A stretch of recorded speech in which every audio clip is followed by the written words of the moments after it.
मुरगुड येथील वैद्यकीय शिक्षण मंत्री हसन मुश्रीफ यांच्या प्रयत्नामुळे कोल्हापूर जिल्ह्याच्या आरोग्य व्यवस्थेत मोठा सकारात्मक बदल झाला असून जिल्ह्याचे आरोग्य अधिक सक्षम झाले आहे, असे मत गोकुळचे माजी अध्यक्ष रणजितसिंह पाटील यांनी व्यक्त केले. मुश्रीफ यांच्या वाढदिवसानिमित्त मुरगुड येथे आयोजित महाआरोग्य शिबिराच्या उद्घाटनाप्रसंगी ते बोलत होते. कार्यक्रमाच्या अध्यक्षस्थानी केडीसीचे बँकेचे संचालक भैया माने होते. राष्ट्रवादी काँग्रेस पक्षाच्या वतीने आयोजित या शिबिराला नागरिकांचा उत्स्फूर्त प्रतिसाद मिळाला. सुमारे 150 रुग्णांची तपासणी करण्यात आली. भैया माने यांनीही मुश्रीफ यांच्या कार्याचे कौतुक करत उपमुख्यमंत्री अजित पवार यांच्या निधनामुळे वाढदिवस साधेपणाने साजरा करत समाजोपयोगी उपक्रम राबवण्यात आल्याचे सांगितले.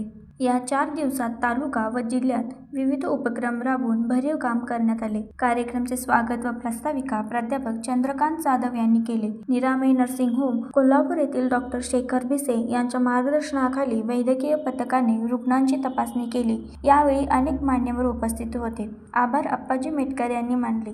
सर्जेराव भट, मुरगुड प्रतिनिधी. सैन्य आणि पोलीस भरतीमध्ये 35 वर्ष अविश्रांत सेवा देणारी महाराष्ट्रातील एकमेव संस्था म्हणजे आदर्श करिअर अकॅडमी. तब्बल 22,000हून अधिक यशस्वी विद्यार्थी इयत्ता 8वी ते 12वीसाठी विशेष तयारी वर्ग, स्वतंत्र अभ्यासिका, अनुभवी शिक्षक, मुलींसाठी स्वतंत्र राहण्याची सोय. प्रवेशासाठी संपर्क आदर्श करिअर अकॅडमी, बहादूरवाडी, तालुका वाळवा, जिल्हा सांगली. मोबाईल क्रमांक 91 58 66 89 89 आणि 99 60 88 88 33.